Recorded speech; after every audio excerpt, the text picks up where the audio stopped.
Assalamualaikum warahmatullahi wabarakatuh dan salam sejahtera bagi kita semua. Pada kesempatan kali ini saya akan menjelaskan mengenai bentuk-bentuk kata. Tugas dari Ibu Sri Rahayu, mata kuliah Bahasa Indonesia.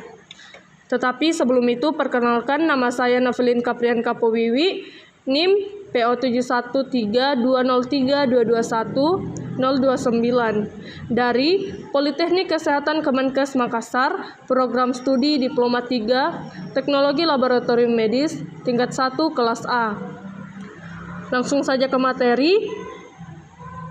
Bentuk kata yang pertama yaitu kata benda.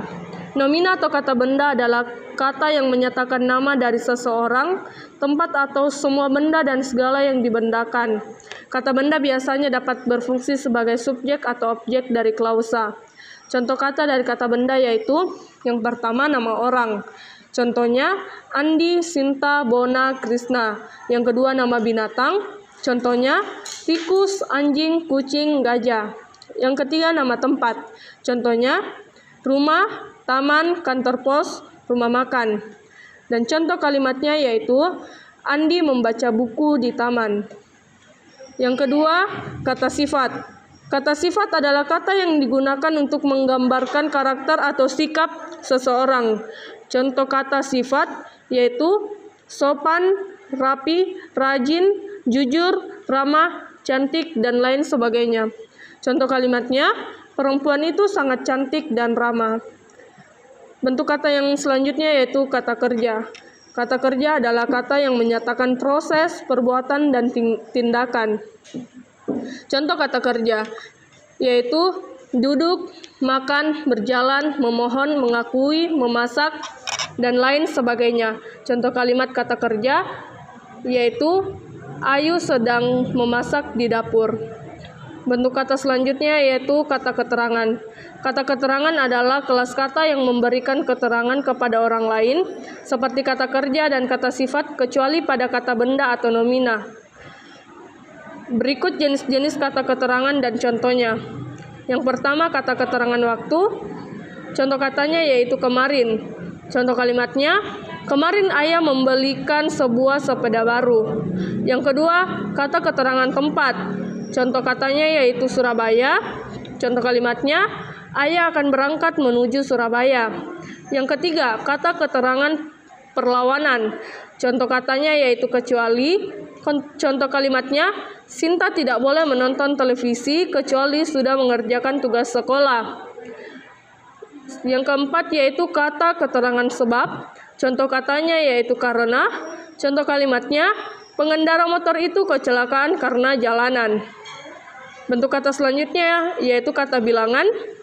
Kata bilangan atau numeralia merupakan kata atau frasa yang menunjukkan bilangan atau kuantitas, menyatakan jumlah benda atau urutannya dalam suatu deretan. Contoh, yang pertama 0, 1, 2, 3, dan seterusnya. Yang kedua, bilangan genap yaitu bilangan yang habis dibagi 2. Contohnya 4, 6, 8, 10, dan lainnya. Yang ketiga, bilangan ganjil yaitu bilangan yang tidak habis dibagi 2. Bentuk kata selanjutnya yaitu kata ganti. Kata ganti adalah kata yang digunakan untuk menunjuk subjek atau objek tanpa harus mengulang penyebutan namanya. Selain itu, kata ganti juga digunakan untuk menyebut benda atau orang tertentu yang disebut secara langsung sebelumnya. Contohnya, kata ganti orang pertama, jumlahnya tunggal. Contoh kata ganti orangnya yaitu saya, aku. Kalau jamak, contoh kata ganti orangnya yaitu kami, kita. Yang kedua, kata ganti orang kedua, jumlahnya tunggal. Contoh kata ganti orangnya yaitu kamu, anda, engkau, saudara. Kalau jamak, contoh kata gantinya yaitu kalian. Yang ketiga, kata ganti orang ketiga. Kalau jumlahnya tunggal, contoh kata gantinya yaitu dia, beliau. Kalau jamak, mereka. Lanjut, bentuk kata yang ketujuh yaitu kata abstrak. Kata abstrak adalah sebuah kata yang memiliki rujukan berupa konsep atau pengertian. Sesuai dengan namanya, kata abstrak lebih memerlukan pendalaman pemahaman karena sifatnya yang tidak nyata. Contoh katanya, kekayaan, miskin, kesenian, kerajinan, demokrasi, kemakmuran. Contoh kalimatnya, kekayaan orang itu mencapai miliar rupiah. Bentuk kata yang ke-8, kata konkret. Kata konkret yaitu kata yang mempunyai rujukan berupa objek yang dapat diserap oleh panca indera. Kata konkret memiliki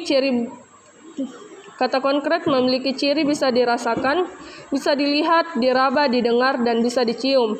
Contoh katanya, baju, sepeda, rumah, sawah, mobil. Contoh kalimatnya, ibu membelikan baju untuk kupakai ke pesta. Yang ke-9, kata ilmiah. Kata ilmiah merupakan kata yang biasa digunakan oleh kalangan tertentu dalam situasi tertentu pula, seperti penulisan karya ilmiah dan pertemuan resmi atau ilmiah. Oleh karena itu, kata ilmiah bersifat baku dan resmi.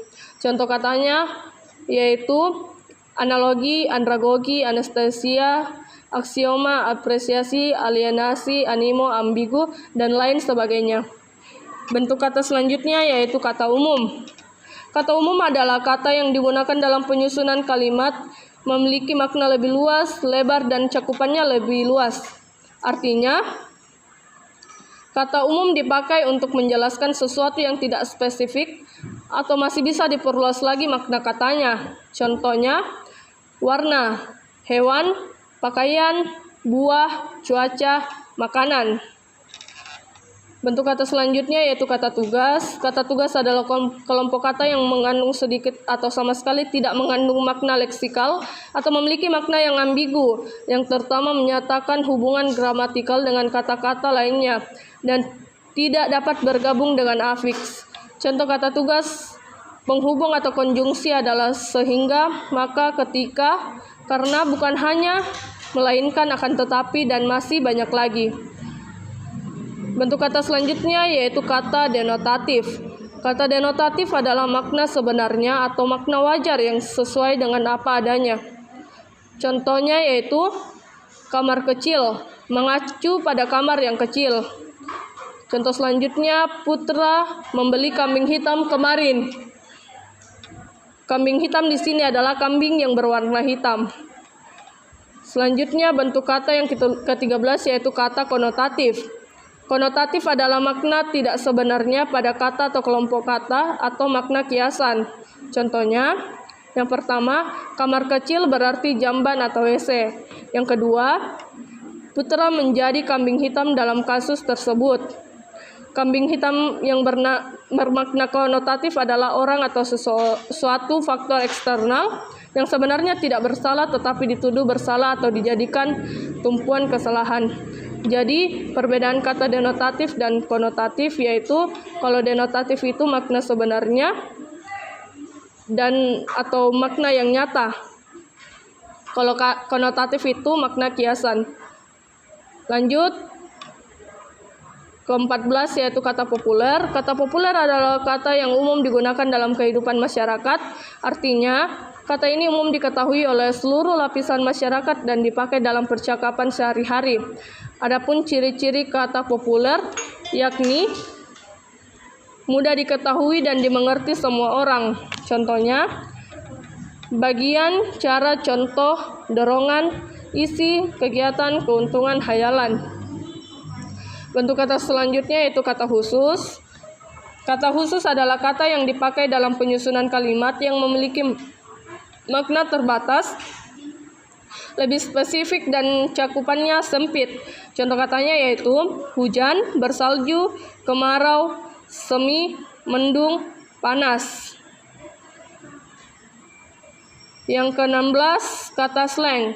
Slang atau bahasa gaul adalah ragam bahasa musiman yang dituturkan oleh kelompok sosial tertentu dalam situasi informal yang biasa disebut bahasa gaul atau bahasa prokem.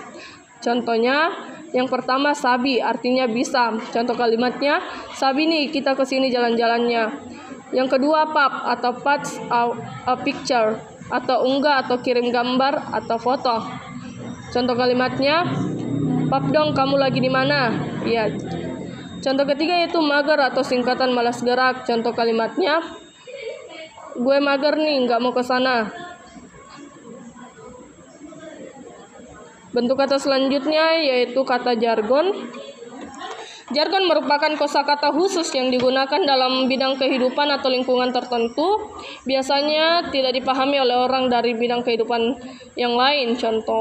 Contohnya yaitu yang pertama, kejadian luar biasa atau KLB adalah istilah Kementerian Kesehatan. Yang kedua, kereta luar biasa atau KLB juga adalah istilah di PT Kereta Api. Yang ketiga, peserta didik adalah istilah yang dipopulerkan Kementerian Pendidikan. Yang keempat, FYI, IMHO, GAN, NOAFGAN, YW adalah kata jargon kalangan pengguna internet, khususnya media sosial. Bentuk kata selanjutnya yaitu kata prokem. Prokem merupakan bahasa yang sering digunakan oleh kalangan remaja atau komunitas tertentu sebagai sarana komunikasi antar sesamanya. Contohnya yang pertama, kata aku menjadi gue atau gua, dan kamu menjadi lo atau lu. Yang kedua, kata norak atau udik diganti dengan kata kamseupai. Jadi makna dari kata prokem itu memiliki makna yang tidak baku. Lanjut, bentuk kata yang ke-19 yaitu sinonim. Sinonim adalah kata yang memiliki makna atau arti yang sama. Contoh kata sinonim adalah kredit sama kata dengan mencicil. Maksudnya memiliki makna yang sama, arti yang sama. Kredit sama katanya dengan mencicil. Yang kedua, berdusta sama katanya dengan berbohong. Yang ketiga, rajin sama dengan giat. Yang keempat, haus sama dengan dahaga. Yang kelima, baju sama dengan pakaian. Lanjut. Ini kebalikan dari sinonim, yaitu antonim. Antonim merupakan kata-kata yang memiliki makna saling berlawanan satu sama lain. Antonim biasa disebut juga dengan perlawanan kata atau lawan kata. Contoh dari kata antonim atau lawan kata yaitu seperti tinggi lawan katanya pendek, kaya lawan katanya miskin, gelap lawan katanya terang. Bentuk kata yang selanjutnya yaitu homograf. Homograf yaitu kata yang memiliki ejaan yang sama namun lafal dan makna atau artinya berbeda. Contoh, kata apel pada buah apel dan apel pagi. Yang kedua, kata serang. Serang yang artinya perang atau serang yang artinya nama tempat. Lanjut, yang ke-22, homofon. Homofon adalah suatu kata yang memiliki pelafalan sama namun dengan tulisan dan arti yang berbeda. Contoh yang pertama, jarum dengan jarum. Yang kedua, rok dan rok. Yang ketiga, tang atau kendaraan perang dan tang yang adalah alat perkakas. Homograf dan homofon di sini, kalau homograf yaitu ejaan yang sama namun lafal dan makna atau artinya berbeda. Kalau homofon, pelafalannya sama namun tulisan dan artinya berbeda. Lanjut, yang ke-23, polisemi. Polisemi merupakan bentuk bahasa atau kata atau frasa dan sebagainya yang mempunyai makna lebih dari satu. Makna lebih dari satu tersebut terjadi karena adanya beberapa konsep dalam pemaknaan suatu kata. Contohnya, mata rantai, mata kaki, dan mata pencaharian. Yang ke-24, sinestesia adalah proses perubahan makna yang terjadi sebagai akibat pertukaran tanggapan antara dua indera yang berbeda. Contohnya yang pertama, kamu sangat manis saat memakai baju kebaya. Manis adalah indera pengecapan bertukar dengan indera penglihatan.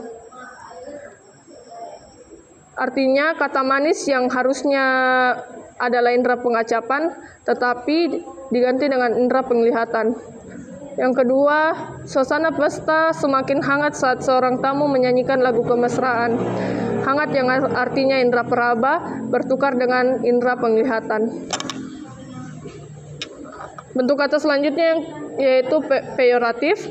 Peyoratif adalah pergeseran makna pada suatu kata yang menyebabkan kata tersebut menjadi kurang baik atau tidak enak didengar dari kata sebelumnya. Contoh, Kata istri yang mengalami peyorasi menjadi bini. Bini yaitu pasangan suami atau ibu dari anak-anak. Kata bini tidak enak didengar daripada kata istri.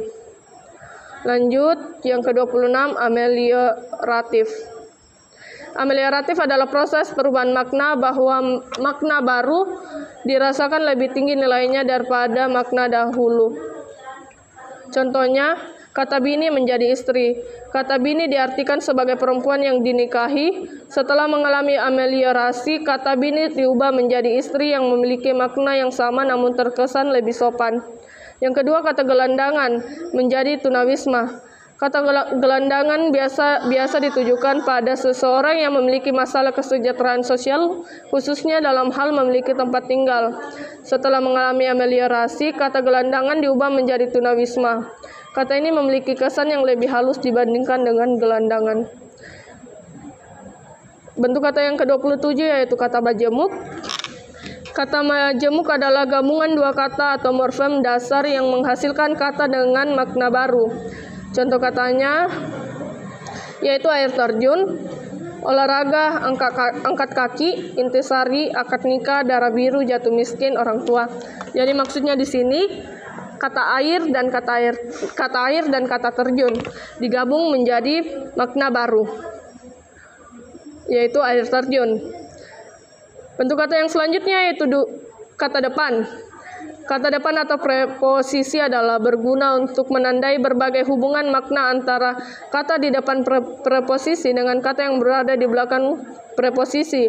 Secara sintaksis, preposisi diletakkan sebelum kata benda, kata kerja atau kata keterangan. Contohnya, yang pertama contoh kalimatnya, foto-foto sebaiknya disimpan di album foto. Yang kedua, contoh kalimatnya, jantung memompa darah ke seluruh tubuh. Yang ketiga, dari. Contoh kalimatnya, bis kota berangkat dari terminal. Yang keempat, untuk. Contoh kalimatnya, ibu membeli ayam untuk makan malam. Selanjutnya, konjungsi. Konjungsi atau kata sambung adalah kata atau ungkapan yang menghubungkan dua satuan bahasa yang sederajat. Kata dengan kata, frasa dengan frasa, klausa dengan klausa, serta kalimat dengan kalimat. Macam-macam konjungsi dan contohnya. Yang pertama, konjungsi koordinatif, yaitu kata hubung untuk menggabungkan dua klausa yang berkedudukan setara. Contohnya, dan, dari, serta, padahal, dan lain-lain. Yang kedua, konjungsi subordinatif, yaitu menggabungkan dua klausa atau lebih yang memiliki hubungan bertingkat. Contohnya, sesudah, jika, agar, dengan, dan lain-lain. Ketiga, konjungsi korelatif, yaitu menghubungkan dua kata, frasa, atau klausa di mana kedua unsur tersebut memiliki fungsi sintaksis yang sama-sama subjek. Contohnya, tidak hanya, tetapi juga, bahkan, melainkan, dan lain-lain. Yang keempat, konjungsi antar kalimat, yaitu menggabungkan dua kalimat berbeda dengan konjungsi untuk menggabungkan dua paragraf. Contohnya, akan tetapi, namun, dan lain-lain. Yang kelima, konjungsi antar paragraf, digunakan untuk mengawali suatu paragraf yang memiliki korelasi dengan paragraf sebelumnya. Contoh dari konjungsi antar paragraf adalah terlebih lagi, di samping, oleh karena itu, berdasarkan, jadi, dan pun. Yang terakhir, yang ke-30 yaitu nominal.